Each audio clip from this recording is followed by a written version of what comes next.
Good morning everyone. चलिए आज degree के हम चौथे पार्ट में चलते हैं। अभी तक मैंने आपको डिग्री के 3 पार्ट्स पढ़ाए हैं, जिसमें आपको मैंने कुछ रूल्स बताए थे। शायद रूल्स नंबर 5 तक मैंने आप लोगों को बता दिया था। अब रूल्स नंबर 6 को लेकर चलेंगे, यानी रूल्स नंबर 6 के ऊपर हम लोग डिस्कस करेंगे। यानी 5 रूल्स मैंने आपको पिछले वीडियो में दिया था और आपको जो है 6वां रूल आज हम लोग जो है स्टार्ट करेंगे। चलिए इसको देखते हैं। रूल्स नंबर 6,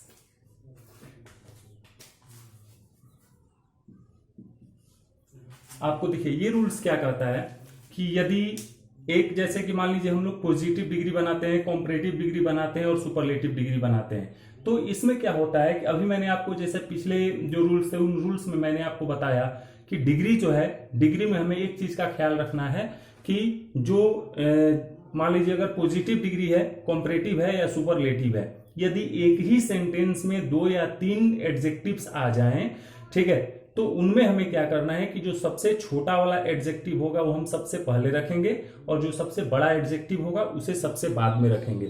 यानी जो सबसे छोटा होगा वो सबसे पहले और जो सबसे बड़ा होगा वो सबसे बाद में। जैसे एग्जांपल देख लीजिए,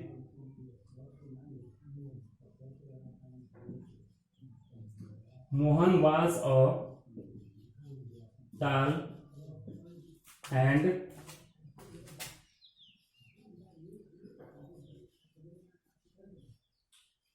हैंडसम मैन। देख लीजिए यहाँ पे जो है, यहाँ मैंने आपको एक सेंटेंस लिखा है। इस सेंटेंस में मैंने क्या लिखा है कि इसमें आपको जो है 2 डिग्रीज आए हुए हैं, मतलब 2 एडजेक्टिव्स आए हुए हैं। एक आपको एडजेक्टिव हो गया इसका टाल और दूसरा एडजेक्टिव हो गया इसका हैंडसम, ठीक है। तो इन दोनों एडजेक्टिव्स में, टाल और हैंडसम में, आप देख लीजिए टाल जो है छोटा है और हैंडसम बड़ा है, इसलिए इसमें क्या किया गया है कि टाल जो है इसे पहले लिखा गया और हैंडसम को जो है बाद में लिखा गया। इस तरह कोई भी डिग्री रहे, पॉजिटिव रहे, कॉम्परेटिव रहे, चाहे सुपरलेटिव रहे, एक एडजेक्टिव आए, 2 आए, 3 आए, 4 आए, जितने भी एडजेक्टिव्स आए, जो सबसे छोटा होगा वो सबसे पहले और जो सबसे बड़ा होगा वो सबसे बाद में लिखा जाएगा और बाकी जो डिग्रीज होंगे वो बीच में रख दिए जाएंगे। इसमें हमें कोई संदेह नहीं है। इसके बाद जो है, ये तो हुआ रूल्स नंबर 6। आते हैं इसके बाद रूल्स नंबर इसके 7 में। आपको एक एग्जाम्पल मैंने दिया, ऐसे कई सारे और भी एग्जाम्पल्स हम लोग ले सकते हैं, उसमें कोई परेशानी नहीं है। आप अपने से थोड़ा सा सोचिए, बनाइए, नहीं समझ में आए तो मुझे मैसेज करिए, मैं आपको बताऊंगा। इसके बाद जो है आप देख लीजिए, जैसे यहाँ मोहन वाज अ टाल एंड हैंडसम मैन जैसे यहाँ पे दिया हुआ है, इसी से रिलेटेड जो है हम कुछ और भी जो है रूल्स देखेंगे। जैसे अब एक चीज और होता है कि जब एक ही में, जैसे टाल और हैंडसम, आप ये दोनों देख लीजिए, टाल और हैंडसम, इसमें क्या होता है कि इसका कॉम्परेटिव और सुपरलेटिव जब बनाएंगे, यानी इसी रूल्स का 7वां रूल्स जो है इसी पे डिपेंड है। इसको देखिए क्या कहेंगे कि जब यहाँ पे टाल दिया हुआ है और हैंडसम दिया हुआ है, अगर इसी का कॉम्परेटिव और सुपरलेटिव हम बनाएंगे तो उसमें हमें क्या करना होगा, जैसे टाल है तो टाल का टालर हो जाएगा, ठीक है, टाल का टालर हो जाएगा, और हैंडसम का कॉम्परेटिव बनाना हो तो ये जो है मोर हैंडसम हो जाएगा, ठीक है। ये हमें देखना है, मोर हैंडसम हो जाएगा, ये यहां पे हो जाएगा। तो इसमें हमें करना क्या है कि रूल नंबर हमारा 7 क्या कह रहा है कि इसमें रूल्स नंबर 7 क्या कह रहा है कि अगर ये इस तरह का डिग्री आ जाए तो सबसे पहले हम क्या करेंगे, इस तरह की डिग्रीज का अगर कॉम्परेटिव और सुपरलेटिव बनाना पड़े तो हम सबसे पहले क्या करेंगे कि वैसे सारे डिग्रीज जिनके अंत में ई आर आया हो, मतलब वैसे सारे पॉजिटिव जिनका कॉम्परेटिव ई आर लगा के बना हो, उन्हें हम सबसे पहले रखेंगे, और वैसे कॉम्परेटिव जो मोर लगा के बने हो उन्हें सबसे बाद में रखेंगे। अर्थात जैसे टाल है तो इसमें ई आर लगा के बनेगा, इसलिए पहले टालर आएगा, और जो है हैंडसम है तो ये मोर लगा के बनेगा, इसलिए मोर हैंडसम जो है सबसे बाद में चला जाएगा। तो इसमें जो है हम सबसे पहले देखते हैं, जैसे हम लोग जो है इसी का अगर कॉम्परेटिव चेंज करते हैं, जैसे देख लीजिए एग्जाम्पल, एक अलग से एग्जाम्पल हम ले लेते हैं, इसी का same example, Mohan was a taller and more handsome man. आप यहां पे देख लीजिए, Mohan was a taller and more handsome man, यानी कि टालर जो है ऐसा कॉम्परेटिव है जो ईआर लगा के बना है, और हैंडसम एक ऐसा कॉम्परेटिव है जो मोर लगा के बना है। तो ऐसी परिस्थिति में हम क्या करेंगे कि जो कॉम्परेटिव ईआर लगा के बनेगा उसे हम पहले रखेंगे, और जो कॉम्परेटिव मोर लगा के बनेगा उसे जो है हम लोग बाद में रखेंगे। इसमें हमें कोई संदेह नहीं होगा। अब एक सवाल और उठता है यहाँ पे, जो अगला इसका रूल्स है कुछ ऐसे वर्ड्स होते हैं जो या तो कॉम्परेटिव में यूज होंगे और नहीं तो फिर सुपरलेटिव में यूज होंगे, मतलब एक ही वर्ड का दोनों जगह पे हम प्रयोग नहीं कर सकते, यानी एक ही वर्ड जो है कॉम्परेटिव और सुपरलेटिव दोनों जगह पे नहीं आएगा। जैसे एनी हो गया, एनी, अदर और इल्स, एनी, अदर और इल्स, इनका प्रयोग जो है कभी भी सुपरलेटिव डिग्री में नहीं होता है। इन तीनों वर्ड्स का प्रयोग जो है हमेशा कॉम्परेटिव डिग्री में किया जाएगा, और जब ये कॉम्परेटिव डिग्री में आएंगे तो याद रखिए ये सिंगुलर होते हैं और अपने साथ सिंगुलर जो है वर्ब भी लेते हैं और सिंगुलर नाउन भी लेते हैं अगर नाउन लगाना पड़े तो। ठीक है, तो इसमें क्या करेंगे कि जब इनका कॉम्परेटिव और सुपरलेटिव हम बनाएंगे तो जो हम एनी है उसे हम जोड़ देंगे, एनी अदर कर देंगे, यानी वो एनी अदर हो जाएगा। जैसे इसका एग्जांपल देख लेते हैं, रूल्स नंबर 8 जो है इसका एक एग्जांपल ले लेते हैं। I am taller than any other boy। काफी गर्मी है। I am taller than any other boy। यहां थोड़ा सा देख लीजिए कि यहां जो आपको एग्जांपल्स दिए हुए हैं, ठीक है, यहां पर मैंने टालर यानी कॉम्परेटिव डिग्री बनाया है और कॉम्परेटिव डिग्री में मैंने एनी अदर का प्रयोग किया है। ठीक है, यानी कि यहाँ पे एनी अदर जो है, एनी अदर हो चाहे इल्स हो, ये हमेशा कॉम्परेटिव डिग्री में आएगा, इसका प्रयोग सुपरलेटिव में नहीं करेंगे। इसके बाद आते हैं हम लोग इसके अगले रूल्स में, यानी इसका अगला रूल्स हम देख लेते हैं। ये तो हुआ हमारा रूल्स नंबर 6, 7 और 8। अगर इसका हम और भी एग्जांपल लेना चाहें तो हम एग्जांपल बना सकते हैं, लेकिन टाइम इन्वेस्ट करने से कोई फायदा नहीं है। अगर आपको नहीं समझ में आता है तो आप मुझे कॉल करिए और कॉल करके आप इसे समझ लीजिए, या अगर कॉल नहीं कर सकते तो मुझे मैसेज कर लीजिए, मैसेज में आपका रिप्लाई कर दूंगा और आपका क्वेश्चन जो है सोल्व हो जाएगा। इसके बाद आगे देखते हैं, जो भी आपका प्रॉब्लम होगा मैं उसे सोल्व कर दूंगा, मेरे पास कॉल कर लीजिएगा। इसमें जो है इसका रूल्स नंबर हम 9 ले लेते हैं, यानी रूल्स नंबर 9 है। ये क्या कहता है, तो इससे पहले जो मैंने रूल्स नंबर 6, 7 और 8 आपको बताया, तो इसमें मैंने आपको बताया ये तीनों जो थे, ये ऊपर वाले दो जो रूल्स थे 6 और 7 एक दूसरे से संबंधित थे। रूल्स नंबर 8 जो था ये मतलब इसमें आपको बताया गया कि कौन सा वर्ड कॉम्परेटिव में आएगा, और आगे चल के मैं आपको बताऊंगा कौन सा वर्ड सुपरलेटिव में आएगा। जैसे मोर का प्रयोग हम कॉम्परेटिव में करते हैं, जबकि मोस्ट का प्रयोग हम लोग सुपरलेटिव में करते हैं। तो इन्हीं सारी चीजों का प्रयोग जो हम लोग इसके माध्यम से करेंगे। अब हमारे सामने एक चीज आता है कि यदि नाउन जो है, यदि कॉम्परेटिव डिग्री में सब्जेक्ट के रूप में यदि नाउन आ जाए तो क्या उसे ऑब्जेक्ट बनाते समय हम दोहराएंगे, क्या उसे दोहराया जाएगा? देखते हैं उसे दोहराना पड़ेगा कि नहीं पड़ेगा। ठीक है, जैसे देख लीजिए एग्जाम्पल इसका देख लीजिए, मतलब जब नाउन, मेरे कहने का मतलब है कि जब एक ही नाउन बार बार आए तो क्या उसे दोहराना जरूरी है? देख लेते हैं, उसे दोहराना हमें जरूरी नहीं होगा। हम जो है एक बार यदि उसका इंडिकेशन कर दिए, यदि हमने एक बार नाउन को इंडिकेट कर दिया तो फिर उसे दोबारा इंडिकेट करने की हमें कोई आवश्यकता नहीं है, कोई जरूरत नहीं है। जैसे देख लीजिए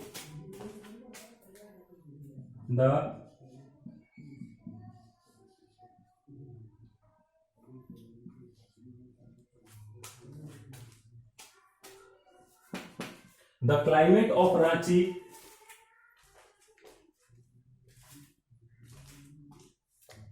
सॉरी आगे देख लीजिए, इसमें जो है देख लेते हैं the climate of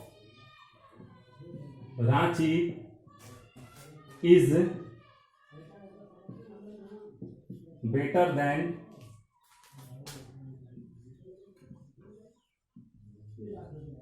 the climate of Patna. आप यहां पे देख लीजिए, यहां पे एक ही नाउन जो है ये दो बार आपको यहां पे मैंने रिपीट कर दिया है, यानी जो सेम नाउन है क्लाइमेट उसे मैंने यहां पे रिपीट किया हुआ है। तो यहां मेरे कहने का मतलब है कि जब एक जगह मैंने नाउन को इंडिकेट कर दिया तो हमें दूसरे जगह पे जो है उसी सेम नाउन को इंडिकेट करने की कोई जरूरत नहीं है। जैसे यहाँ पे देख लीजिए, आपको मैंने यहाँ भी क्लाइमेट लिखा है और यहाँ भी क्लाइमेट लिखा है, दोनों एकदम सेम चीज है, इसे रिपीट करना जरूरी नहीं है। क्यों नहीं है? अब अच्छा एक सवाल उठता है कि यदि हम रिपीट नहीं करेंगे तो करेंगे क्या? तो सीधा समझ लीजिए कि उस नाउन के जगह पे हम लोग जो है दैट का प्रयोग करेंगे, यानी उस नाउन को रिपीट नहीं करेंगे बल्कि उसके जगह पे दैट का प्रयोग कर देंगे। जैसे देख लीजिए the climate of Ranchi is better than that of Patna. अब यहां पे देख लीजिए, यहां मैंने क्लाइमेट का प्रयोग किया था दोनों जगह पे, यहां दोनों जगह पे क्लाइमेट का प्रयोग हुआ था, जबकि नीचे वाले में मैंने ऊपर तो क्लाइमेट का प्रयोग किया है, लेकिन नीचे जो है क्लाइमेट के जगह पर मैंने दैट का प्रयोग कर दिया है। यानी क्लाइमेट को मैंने यहां रिपीट नहीं किया, बल्कि यहाँ पे जो दोनों सेंटेंस ऊपर दिए हुए हैं, ऊपर वाले में क्लाइमेट जो है रिपीट किया हुआ है, जबकि नीचे वाले में जो सेकेंड नंबर पे क्लाइमेट यानी ऑब्जेक्टिव केस में आप इसे कह सकते हैं, तो यहां जाते इसमें मैंने इसके जगह पे दैट का प्रयोग कर दिया, मतलब यहाँ पे मैंने क्लाइमेट को रिपीट नहीं किया। अब इसके बाद ये तो था हमारा रूल्स नंबर 9। अब इसके बाद आते हैं हम लोग रूल्स नंबर 10 में। अक्सर देखते हैं हम लोग कॉम्परेटिव डिग्री में तुलना करने के लिए हम लोग जो है एज का प्रयोग करते हैं, मतलब पहले एज आता है, फिर जो है एडजेक्टिव आता है, फिर एज आता है, या फिर तुलना करने के लिए हम लोग जो है सो और एज का प्रयोग करते हैं। तो आप एक चीज जान लीजिए कि यदि हम पॉजिटिव डिग्री लिख रहे हैं तो सबसे पहले यदि एज आया, क्योंकि तुलना करने के लिए भी हम लोग एज का प्रयोग करते हैं, सबसे पहले यदि एज आया तो अब इसके बीच में जो है एक एडजेक्टिव आएगा, और इस एडजेक्टिव के बाद हमें फिर से एक एज लिखना पड़ेगा। मतलब अगर यहां एज आया तो फिर यहां भी हमें सेकंड नंबर पे जो है एक एज का प्रयोग करना होगा। जैसे इसका एक एग्जांपल देख लीजिए, एज का प्रयोग मैं कैसे कर रहा हूं।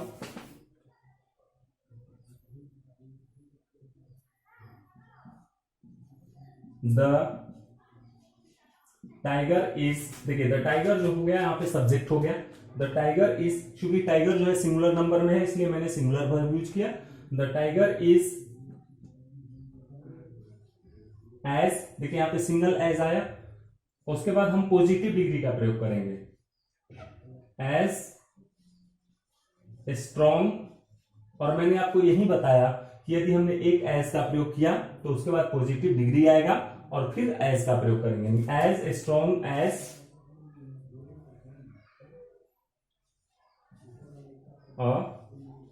लॉयन।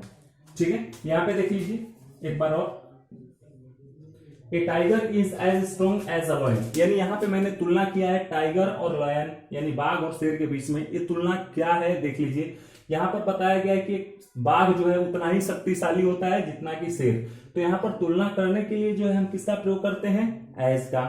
और जो है अगर एज का प्रयोग तुलना करने के लिए करते हैं तो फिर इसके बाद में भी हमें एज का प्रयोग करना होगा, मतलब एज के बाद एक पॉजिटिव डिग्री आएगा और पॉजिटिव डिग्री के बाद जो है फिर से हम लोग जो है एक एज का प्रयोग करेंगे। ठीक है, इसके बाद जो है हम आते हैं इसके अगले रूल्स में। जैसे अगला रूल्स इसका क्या कहता है, कुछ ऐसी चीजें भी हैं जिसे आप जान लीजिए, कुछ ऐसे वर्ड्स होते हैं जिनका सुपरलेटिव डिग्री नहीं होता, यानी वो स्वयं सुपरलेटिव डिग्री में होते हैं। वो जो वर्ड्स होते हैं वो स्वयं सुपरलेटिव होते हैं, आप उसे कॉम्परेटिव में भी कह सकते हैं, सुपरलेटिव में भी कह सकते हैं, यानी उनका सुपरलेटिव हम बना ही नहीं सकते, वो खुद सुपरलेटिव हैं। ठीक है, कौन कौन से ऐसे वर्ड हैं देख लीजिए जिन्हें सेम एकदम सुपरलेटिव में लिखा जा सकता है।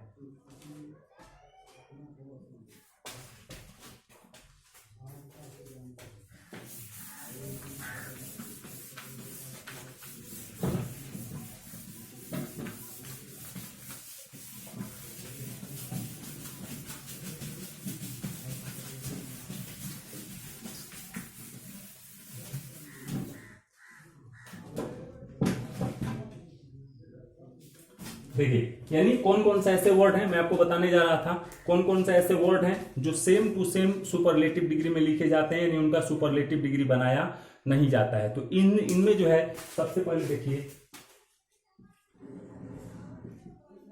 यूनिक, यूनिवर्सल, इम्पॉसिबल, हाँ दे दीजिए, रख दीजिए।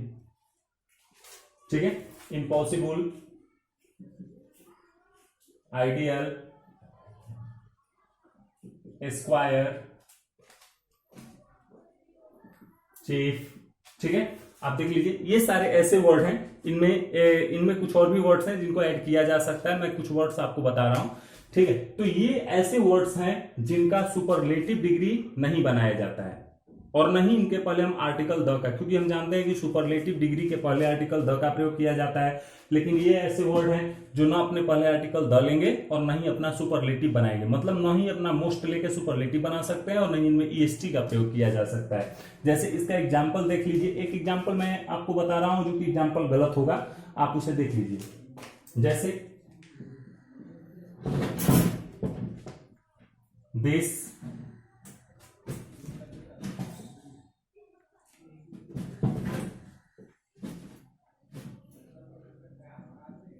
is the most unique story। देखिए यहां पे लिखा हुआ है this is the most unique story. यहां जो है एक परमानेंट व्यवस्था नहीं है, ठीक है। जब तक लॉकडाउन है, लॉकडाउन के लिए हम लोग ऑनलाइन क्लास कर रहे हैं, जैसे ही क्लास खुल जाएगा तो फिर ऑनलाइन के हम लोग ऑफलाइन क्लास में चलेंगे। तो यहाँ एक जो है टेम्पोररी व्यवस्था की गई है, परमानेंट व्यवस्था नहीं है, ठीक है। आप इसको देख लीजिए। आते हैं पॉइंट पे, this is the most unique story. यहां मैंने आपको क्या कहा था कि ऊपर जितने भी वर्ड्स दिए हुए हैं इनका हमें सुपरलेटिव नहीं बनाना है और नहीं इनके पहले आर्टिकल का प्रयोग करना है, जबकि यहां देखिए मोस्ट लगा है यानी कि सुपरलेटिव बना है और द का प्रयोग भी किया गया है, यानी अकॉर्डिंग टू ग्रामर रूल्स ये सेंटेंस जो है पूरी तरह से क्या है, गलत है। अब इसका हमें अगर सुपरलेटिव, मैंने कहा कि ये स्वयं में खुद सुपरलेटिव है, इनका सुपरलेटिव बनाने की हमें कोई जरूरत नहीं है। जैसे देखिए ये स्वयं में सुपरलेटिव है, जैसे दिस इज, अगर इसके पहले आर्टिकल का यूज अगर करना चाहे तो सीधा एन का यूज कीजिए या फिर छोड़ दीजिए, दिस इज यूनिक स्टोरी। आप देख लीजिए ये सेंटेंस जो है अब सही है, यानी इसका ना हमें सुपरलेटिव बनाना है और नहीं जो है हमें इसका इसके पहले आर्टिकल का प्रयोग करना है, बिना आर्टिकल का हमें प्रयोग कर देना है और सुपरलेटिव भी नहीं बनाना है, फिर भी ये सेंटेंस हमारा सही होगा, इसमें हमें कोई परेशानी नहीं। This is unique story. तो इस तरह जो है आप जो है यहाँ पर मैंने आपको आज जो है 7 जितने भी रूल्स हैं 7 रूल्स मैंने आपको बताया, ठीक है। इसके बाद और भी इसमें भी रूल्स आएंगे, जो कल का वीडियो आएगा उस वीडियो में मैं आपको इसमें कुछ और रूल्स बताऊंगा। उसके बाद जो वीडियोस अपलोड किए जाएंगे उन वीडियोस में मैं आपको डिग्री चेंज करना बताऊंगा, किस प्रकार हम डिग्री चेंज करेंगे, पॉजिटिव से कॉम्परेटिव, कॉम्परेटिव से सुपरलेटिव का सेंटेंस कैसे चेंज कर, अभी मैंने आपको एडजेक्टिव चेंज करना बताया था, अब मैं सेंटेंस चेंज करना भी आपको बताऊंगा, कैसे हम सेंटेंस चेंज करेंगे। आप पढ़िए, समझिए, और ना समझ में आया, अगर जैसे मैं आपको यहाँ पे ऑनलाइन पढ़ा रहा हूं तो आप मेरे सामने है नहीं कि मैं आपको पूछ के समझाऊं, ठीक है, इसके लिए सॉरी। और आप जो है मुझसे अगर पूछना है तो आप फोन कर लीजिए, मुझे कॉल कर लीजिए, या अगर कॉल ना लग पाए तो मुझे मैसेज कर दीजिए, मैं आपको रिप्लाई कर दूंगा और फिर जो भी आपका आंसर होगा मैं आपका आंसर दे दूंगा और जो क्वेश्चन आपका सोल्व हो जाएगा। तो इस तरह मिलते हैं हम लोग अगले क्लास में। Thank you.